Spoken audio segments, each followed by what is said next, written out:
Hello everybody, so in this video, as promised, I'm going to have a little discussion about the next gen consoles. In this video we'll be discussing about the Xbox and PlayStation next gen consoles, as well as helping you decide which one to get. Anyway, let's get started.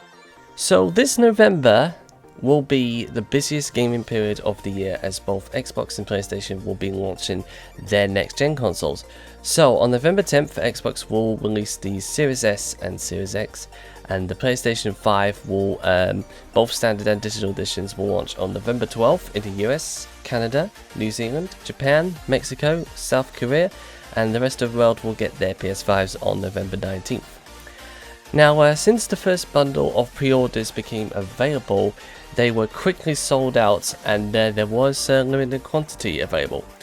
As a matter of fact, Xbox did give prior notice on when they start the pre-orders, but the PS5 didn't state specifically when the pre-orders are going to open, so the first couple of retailers started taking pre-orders immediately after the announcement back at the showcase, and then more retailers went on the following morning.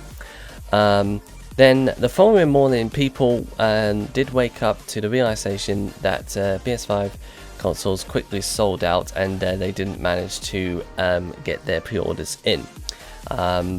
With the fact that they did start taking pre-orders with such short notice, and you know, everybody was up at night, and they've already started pre-ordered already, had their reservations quickly, and so they've all sold out.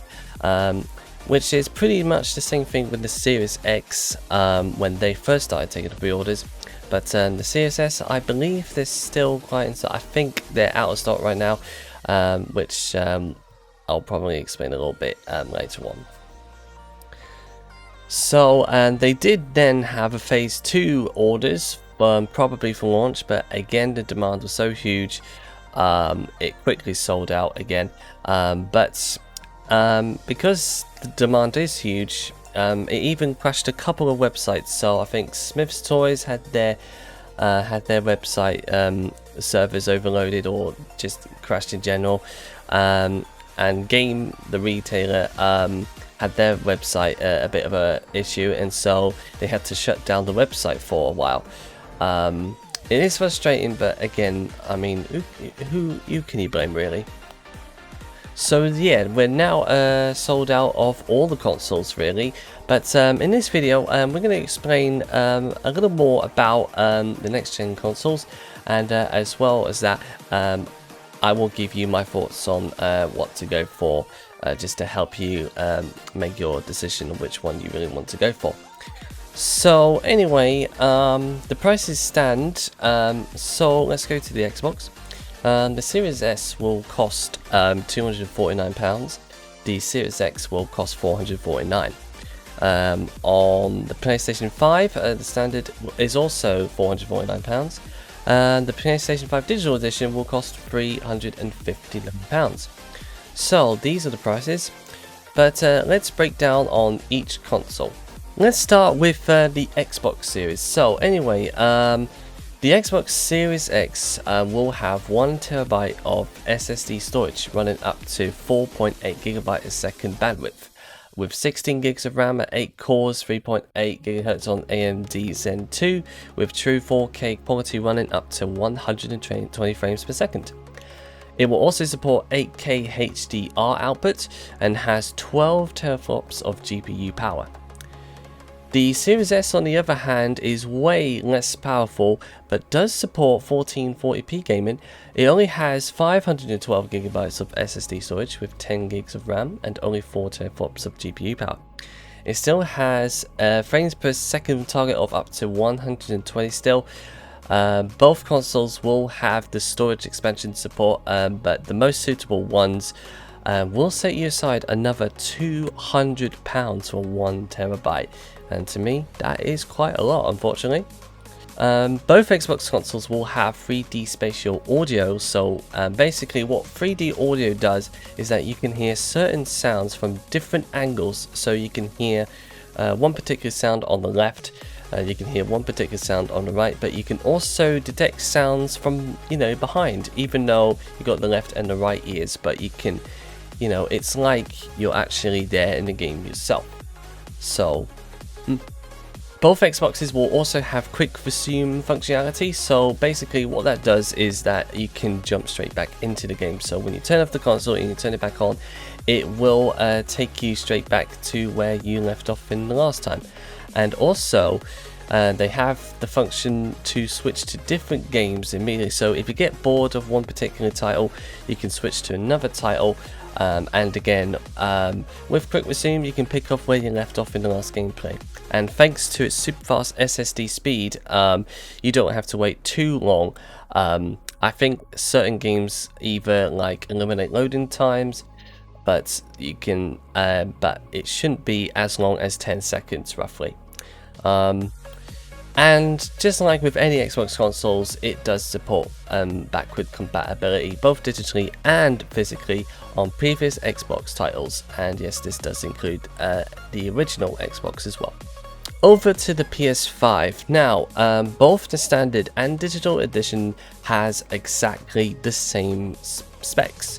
So, according to the specs, both the PS5 consoles is a little less powerful than the Series X itself, but it is very similar. So it is powerful enough to display amazing gaming, both visually and technically as well. So it has 8 times N2 cores at 3.5 gigs, 10 teraflops of GPU power, 16 gigs of RAM, 825 gigabytes of SSD storage with the bandwidth speed of 5.5 gigabytes a second. It also supports SSD and HDD external storages. They have ports for those. It will also support ray tracing and 4K up to 120 frames per second with HDR and 8K HDR outputs. And they have their own 3D audio tech, which is known as the Tempest 3D audio tech. So it allows the sound to come in any direction and can easily be heard through the headsets or on TV speakers. For better experience, they have also created the Pulse 3D headset specifically designed for this. And also they will bring forward the PlayStation 4 games, like 99% of them, over to the PS5 console. So you can do that digitally and physically as well, but I believe, if I'm correct, they must download like maybe a small patch, you know, which will allow the Game Boost mode to be applied, so you can play the PS4 titles over on the PS5 console, but even better visuals and better, smoother gameplay experience. So it's not entirely confirmed just yet, but I think it is definitely likely. But yeah, 99% PS4 titles will be carried forward to the PS5 anyway, so just leave it at that. And one thing that's massively changed is the controller. They introduced the DualSense controller, so this is designed to make using the controller a little more realistic. So it has the haptic feedback, so basically the rumbles and all that, and the adaptive triggers, so you know, like when you're aiming and stuff like that. So as well as the built-in microphone as well, but the DualSense really is, you know, the most sensible controller. I don't know. So to help you to decide which console you want to go, I'm just gonna, you know, talk about the disadvantages and advantages of them. So first of all, I'm gonna discuss this in separate parts, but first, which console is better value for money? So let's go for the standard disc consoles. Here we go. Now, if you want more power, if you want the console to be the most powerful and possibly the most reliable, if you're like tech savvy, then I would go for the Xbox Series X. But if you're looking, you know, for quality games, I would say the PlayStation 5.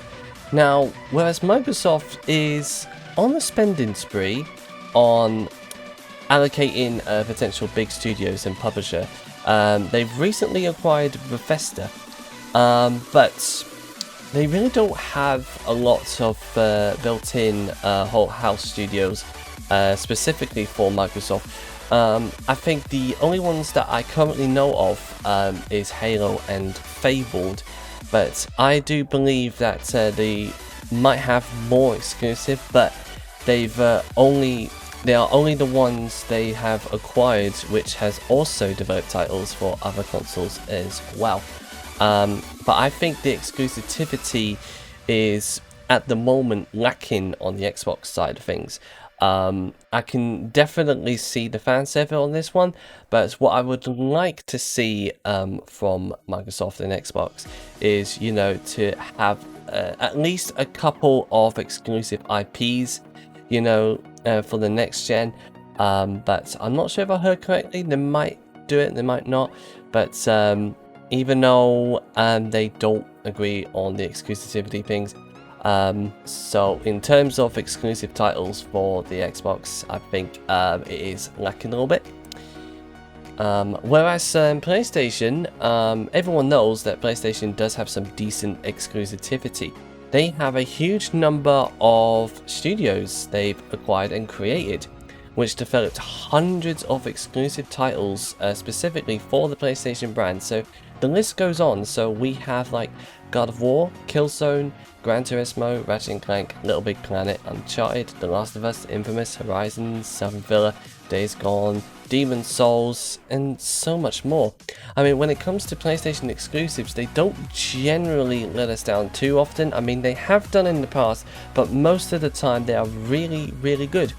It's like they know exactly what they're doing. They know how to deliver an exceptional quality game. So personally for me, just to simplify this, if you want to play quality games, I would say the PlayStation 5. But if you're more into tech and more interested in getting the most out of a console, I would say the Series X. But again, it's entirely up to you. Now let's talk about digital. Now, for an extra £110, I would say it's worth getting the PlayStation 5. It uses the same specs as the standard PS5 does. The Series S, however, compromises a lot of power and storage to make it more cheaper. So, unfortunately, when it comes to digital, you're going to be limited to where you can buy the games from. So you're not going to be able to get it second hand. You're not even going to sell the games to someone else and get the money back from it. I mean, technically you can game share with a friend. I have done that in the past, but it's not known yet if there is a specific feature for this. But I think it's in regards to sharing the email and user information between each other and just share the games that way. But at the moment, I don't think there's any plans for that, but it is a potential in the future. Nowadays, digital games does cost a little more than physical games do, but on the upside, they do some great deals and sales later on, so it's not always expensive if you're willing to wait a little while. But if you're not willing to wait and you don't want to spend that much, you can also get the games cheaper by simply buying a top-up from third-party services like CD Keys and Shop2. Shop2 currently has a reduction on the wallet top-ups. But when I do it this way, if you think really smart, you can buy two separate different amounts because you can only get them at specific amounts. So for example, for Demon's Souls on PS5, it will cost $69.99. Yes, so PS5 games, some of them will add an extra £10 for it. But there is no specific amount. I mean, you can add specific, but you can't do it on sites like Shop2 or CD Keys. So if you buy two separate amounts together, so I get one £50 card, which costs £42, and one £20 card, which costs like about £17 or £18. Add them together, you'll save basically £10. So rather than get it direct from the PlayStation Store or Xbox Store, whatever.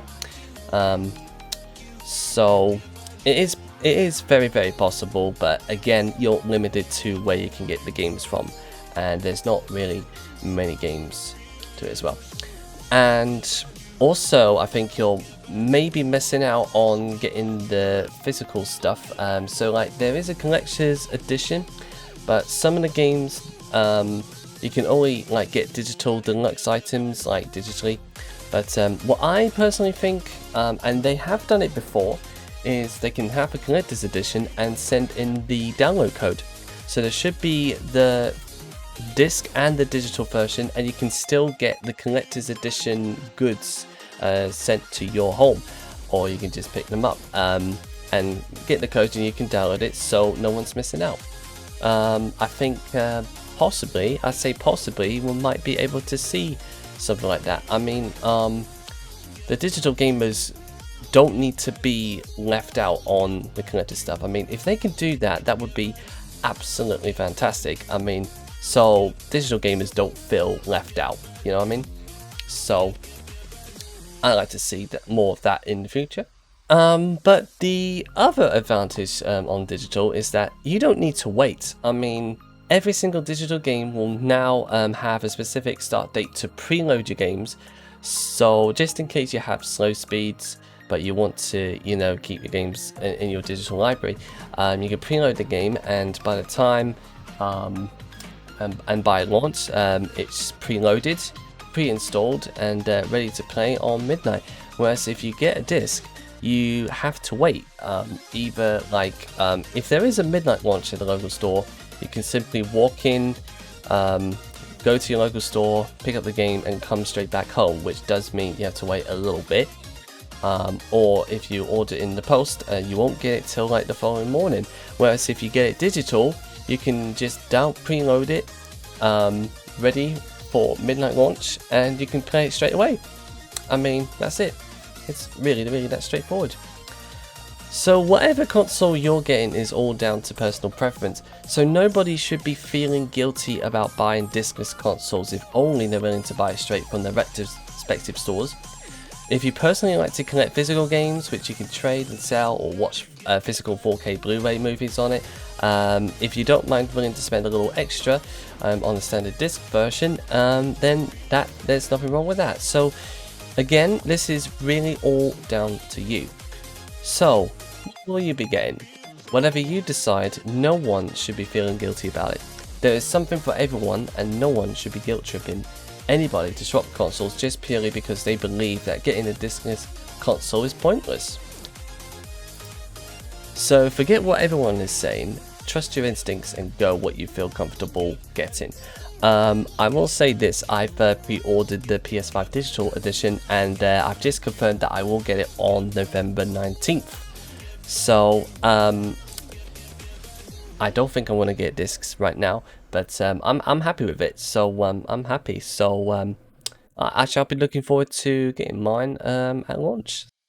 And that concludes this video. So anyway, leave a comment below to let me know what console will you be getting, and leave your thoughts about it, if there's any misleading information or anything like that.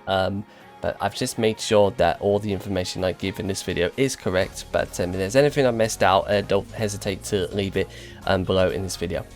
Anyway, don't forget to follow me on Twitter at HunterWarrior93 for all updates, and I do live streams on Twitch every Monday, Wednesday and Friday from 9 PM. Also, don't forget to subscribe to this channel, as there will be more videos coming your way. Until then, hope you are having a wonderful day, take care, and I will see you next time. Laters.